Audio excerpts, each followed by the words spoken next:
Hey guys, welcome back to the channel. This is your host Maverick, bringing to you episode 22 of Steinsgate. So, last episode we got this big and tearful monologue. Well, I guess you can't really say tearful, but at least to my heart it was quite tearful. Monologue by Mayuri, right? And how she has some kind of vague understanding in regards to the events happening up to now, due to memories starting to overlap between the different timelines.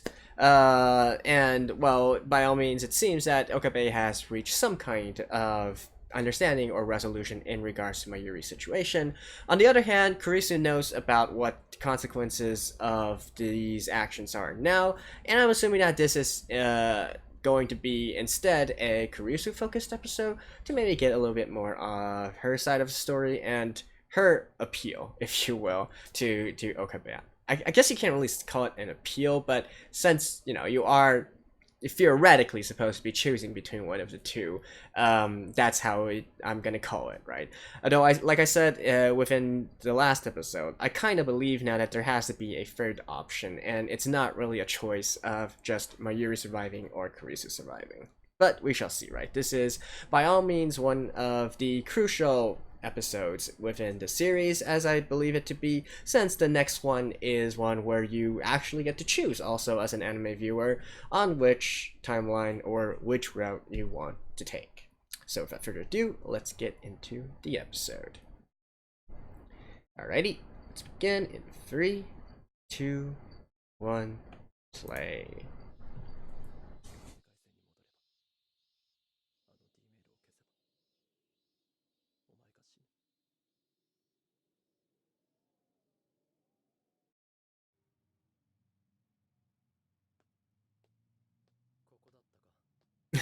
Now it's her. One here. Deja vu.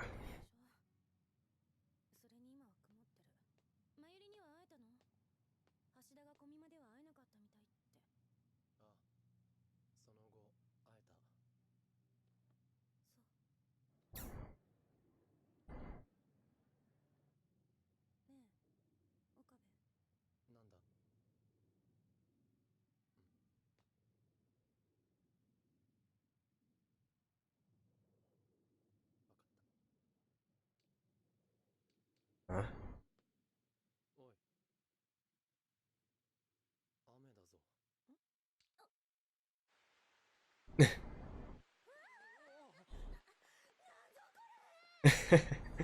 Okay, that translation was a little over the top. What the hell?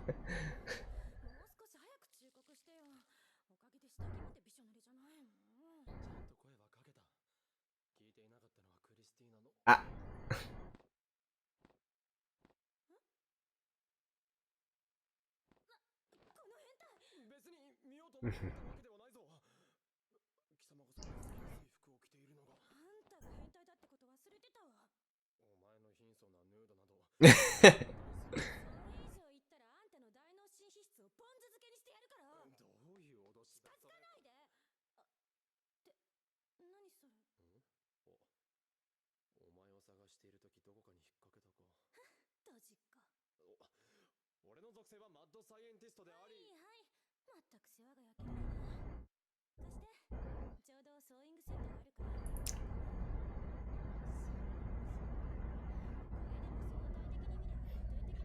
Really?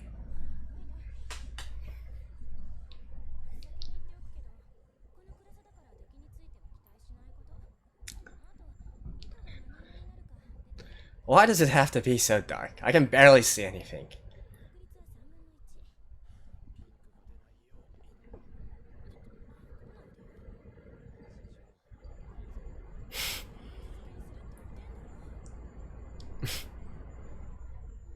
I love the picturing of these two.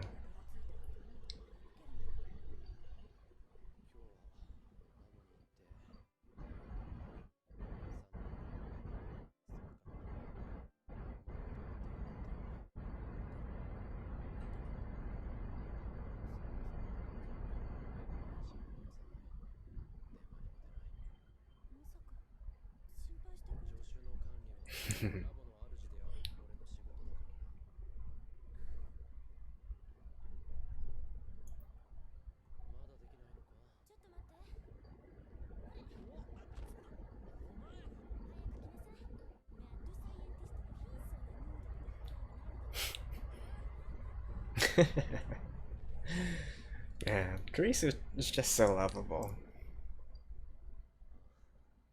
Ah, he chose pink.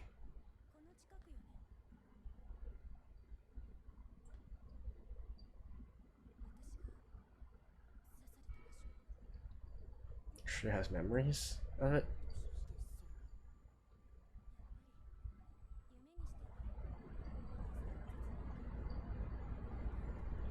Damn.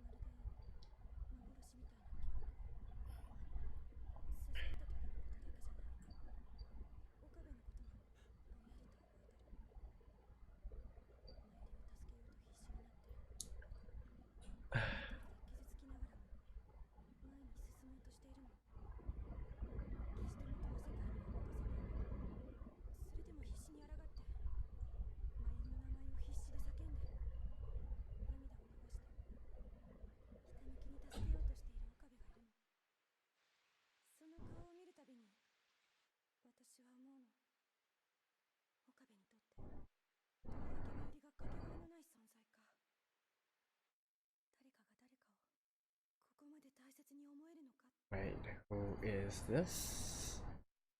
No, I mean, I guess I kinda...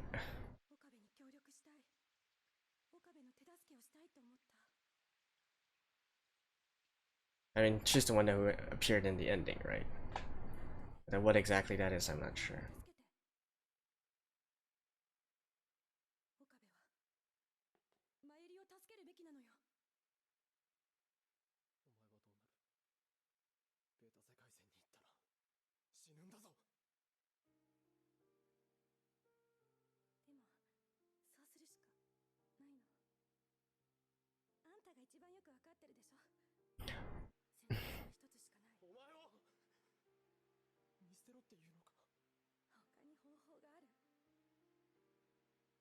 Why are there only two choices?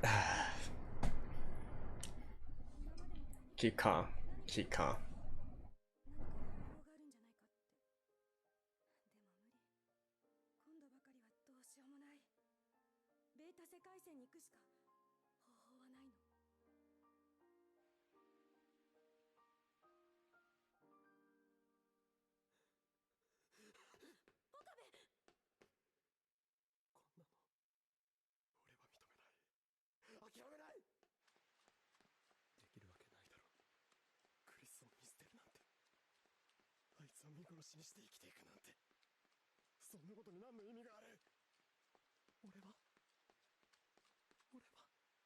You what?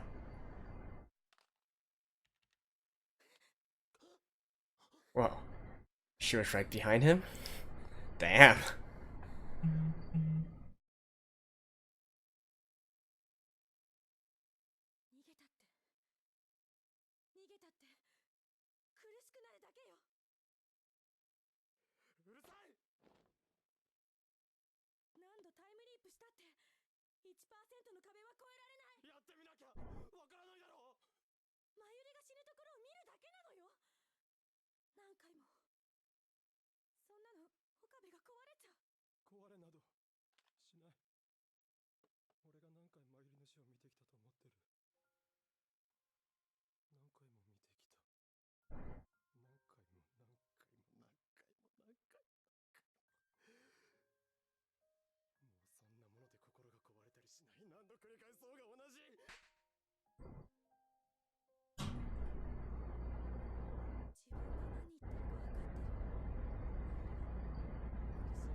I mean,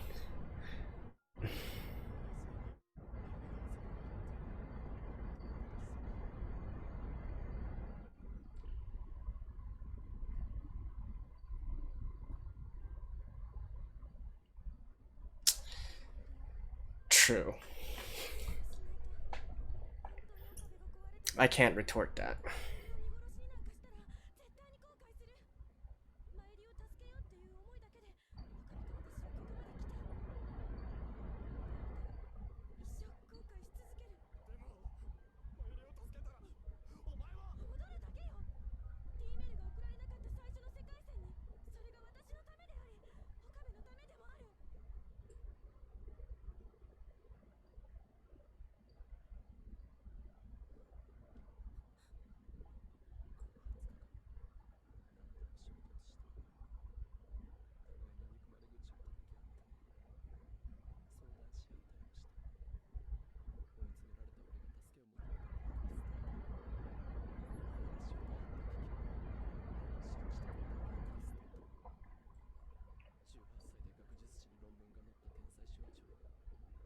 Just... Yeah, this is a monologue.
I'm alive.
Holy crap. What?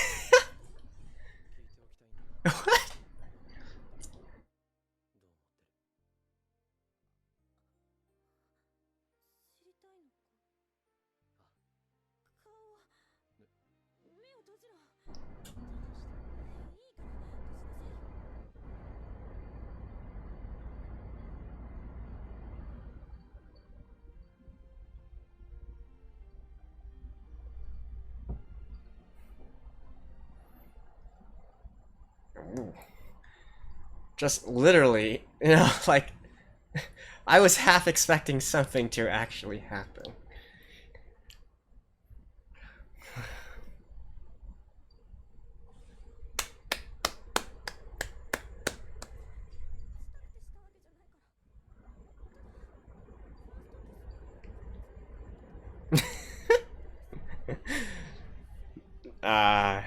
You said that, right?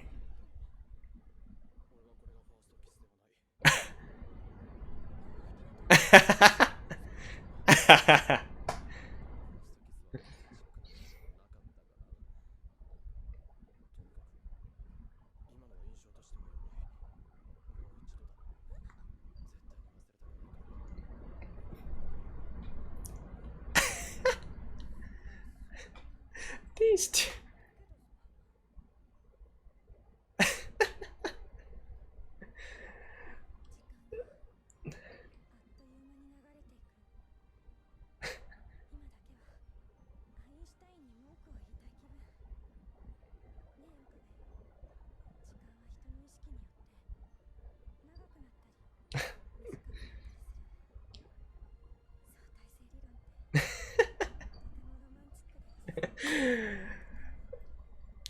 uh.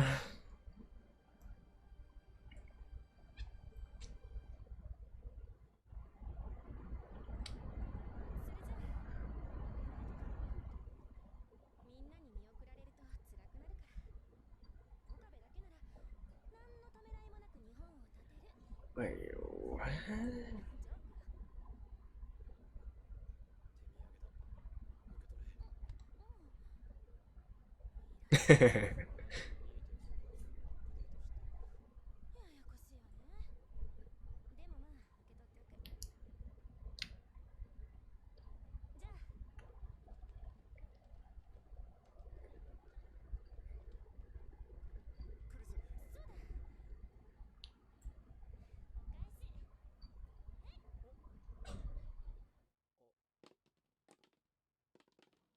Dr. Pepper?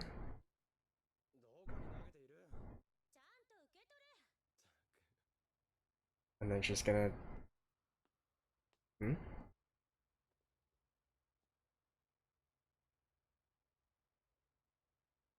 Sayonara?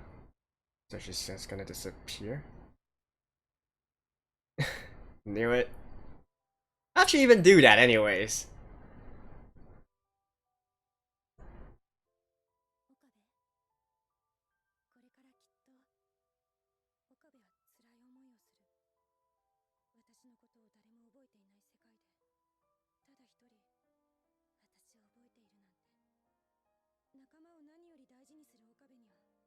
Yeah, because in the original timeline, nobody else, they never became friends, the others, with the other lab members.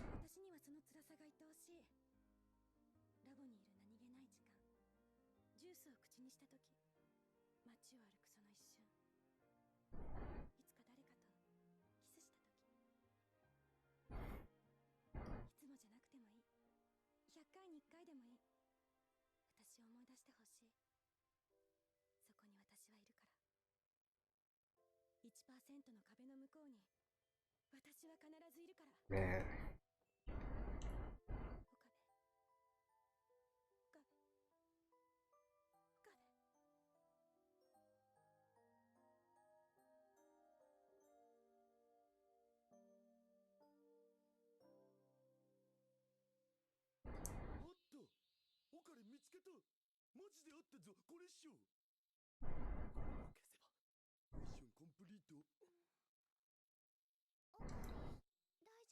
Trying to remember, make sure he doesn't forget.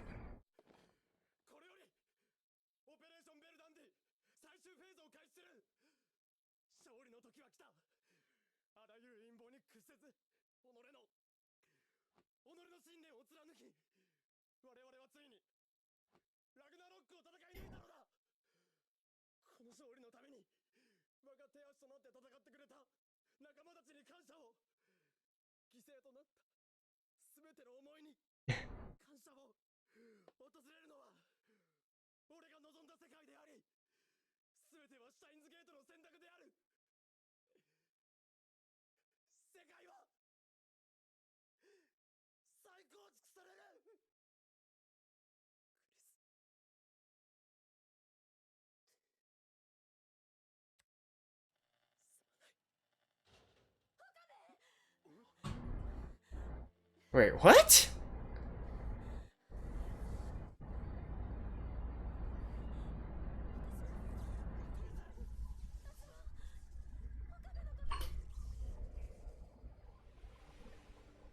What?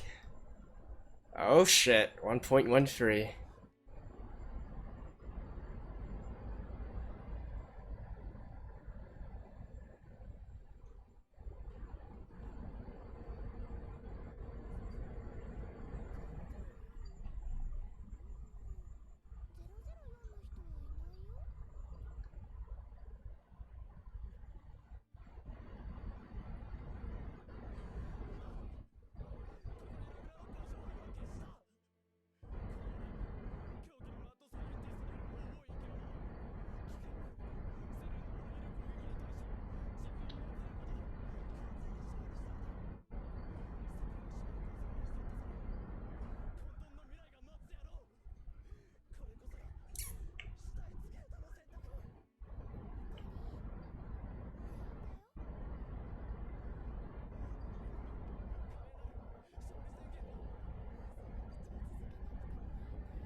Is this is August 17th in this world?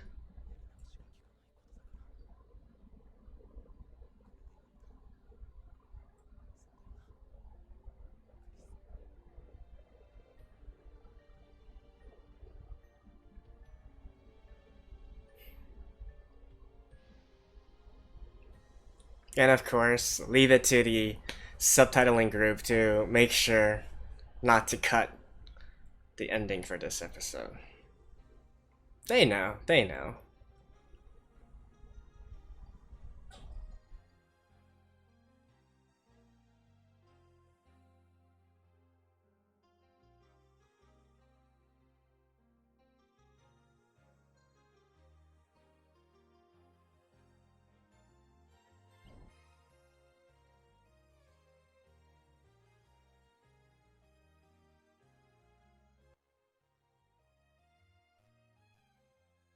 Huh? Oh?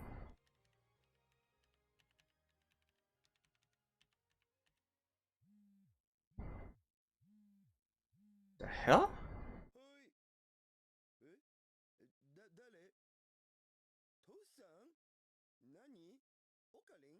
No. What?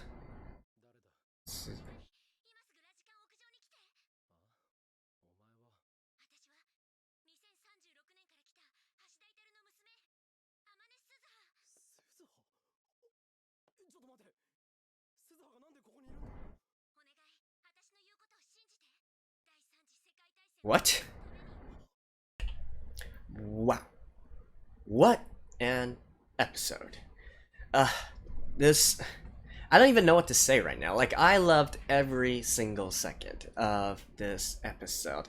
It was great. The pacing was great. The character interactions was great. The subject matter was great. The dialogue was great. Everything. Everything. And I gotta say, Okabe and Karisu just might have become one of my favorite anime couples of all time. And trust me, I don't actually give out this title that lightly. There's maybe, out of all the anime and manga I've watched, I have maybe less than 5 couples of which I feel this way about, right? Their interaction with each other is just too good. Just too good. And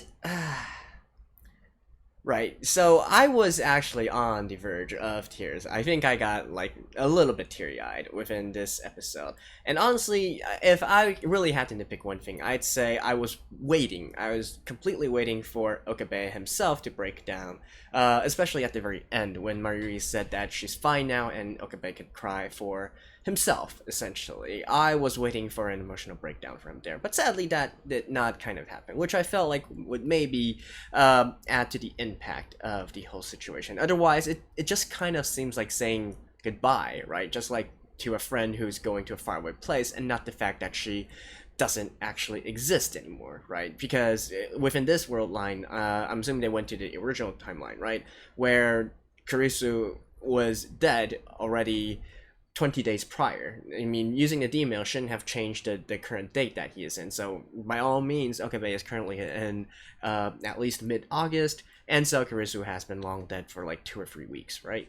Um, so yeah, that's the one part which I felt they could have maybe showed a little more emotion, right? And then we would really get through the whole range of emotions within this episode. You know, we get the very cheerful, very funny at the very beginning.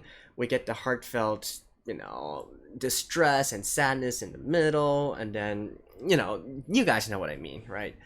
Um, but of course, not all hope is lost, right? Like I've been saying for these past 2 episodes, I just don't see why there is not a third option, right? Why can't there be a world line, a timeline gamma, if you will? Like who says that it has to be alpha and beta, right? Like even if that was true just based on, the events of 2010, remember, Sukabe's not Sukabe, what am I saying? Suzuha said before that there are major time events within the timeline where worlds divert into different distinct timelines, right? One of them, which they're trying to solve right now, is in 2010 when the phone microwave was first invented.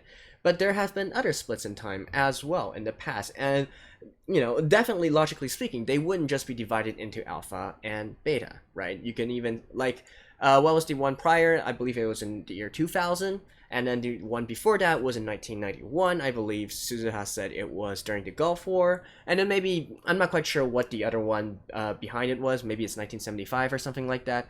But I would presume that these major events and the timelines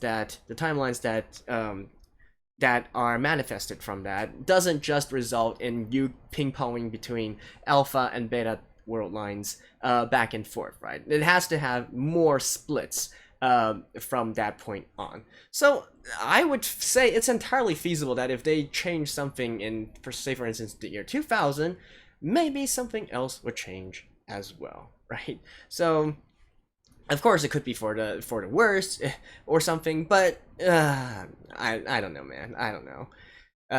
But anyways, well, I guess we don't need to worry about that part anymore, since clearly at the end of this episode, we get Suzuha back, we get her, well, from the future now, and apparently there's a new situation on hand. They managed to escape the clutches of CERN, but now World War III has apparently broken out in the year 2036. So, probably they're gonna have to do some more time travel shenanigans as well. Not to mention, we still have a few, what's it called? We still have a few plot lines or whatnot untied up that are not tied up yet. So first of all would probably be that purple-haired girl who keeps on appearing in the ending. And based on the purple-haired girl that emerged from this episode, I think it's safe to say that purple-haired girl is probably Kurisu, right? Even though the one in the ending doesn't really look much like Kurisu, at least to me. So there's probably, we have something in regards to that as well, probably from sometime in the future. Again, I'm still very curious as to why Okabe has this reading Steiner ability. Is that significant somehow? It's still on, and if we go back to the beginning episodes, if you will, there's still the whole issue of lots of different messages and unexplained messages that Okabe received, and as well as Kurisu actually calling out to him before even knowing him in the first place. There's still that part that needs to be addressed, right? So I think it's definitely possible that we are still going to go back in time to these different events and change some stuff up, if you will. And with this one, I think we can also finally confirm that the true ending is the Kurisu route, and there is probably going to be a happy ending for everyone in the end. So yeah, I think that that much is to be expected. Beyond that, hold on, I was going to talk about... Oh, yeah, and in regards to... So I guess my theory of, going the Mayuri route or going the Kurisu route maybe kind of didn't make sense in the end. In fact, I'm not even sure if there's a Mayuri route now, which I'm not going to look up until I finish this, because that might also be some kind of spoiler, right? The only reason why I looked up the other girl's route is because... someone said that it's never adapted into the anime, so it doesn't really matter.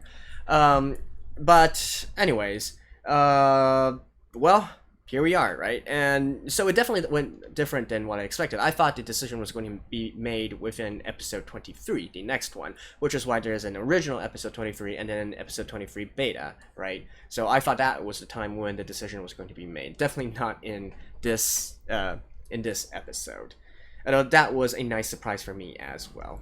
And so now we are actually at an impasse, right? Because I definitely did deliberately choose this episode as a stopping point, not just because, I am traveling, I am pre-recording this, but also because, for one, I want to get feedback from you guys before we get into the very ending of the story. And also, secondly, I'm still not entirely decided on what order I want to watch the rest of the series. Now, most of the stuff that I've read would recommend just viewing it in airing order. That would be the original Steinsgate, and then the OVA, the movie, episode 23 beta, and then into Steinsgate 0, right? That is the one most recommended, as well as most recommended to those who are watching this for the first time. The alternate route, I've also seen some people, say that's a good one to do as well, which is more in, I believe, chronological order, where instead of watching episode 23, we watch episode 23 beta, go through entire Steinsgate 0, and then come back to 23 and 24, and that's how you end this series. Now, normally I would just say to go with the airing order, and the reason for this is because it's something that I value, is trying to put my mindset into what the situation was like when the anime was being aired, right? How to stand in the shoes of someone from that age, that era, and then look at how the series is from that kind of viewpoint, right? I feel like that really gives a level of authenticity to the reactions, to the analysis of the anime, and so on and so forth. So unless there was a deliberate screw up by not deliberate screw up, but maybe a involuntary screw up by the production or whatnot that caused the airing order to change, I would say just go with airing order. Now, the only reason why I'm a little bit holding out on this is because everybody is watching this through airing order, right? So I just thought it might be fun for you guys to watch some guy watch this for the first time blindly with the chronological order. So that's the only reason why I'm still holding out for now. And I mean, there could be a third option, right? I could watch both episode 23 and episode 23 beta and essentially turn it into sort of like a choose your own adventure in real time, right? See both of these first and then choose which route I want to go. That is also a possibility. So, what do you guys think, right? Personally, I'm undecided on this. On one thing, normally I would just go with the airing order, but maybe doing the chronological order would be something fun and something that's not been done before, and that you guys haven't seen before. So that might be entertaining for you guys as well. So let me know. Let me know what you would say you would like me to do, both in terms of how it's best for me and also for how it's best for you guys. But anyways, this has been fun so far, and this is the last pre-recorded episode. The next one, whichever decision I make, I will be doing after I get back from my trip, so I will be seeing you guys then as well. So until then, again, leave your feedback, leave your comments, and I will see you guys next time, hopefully not too far off. So until then, stay tight. Bye bye.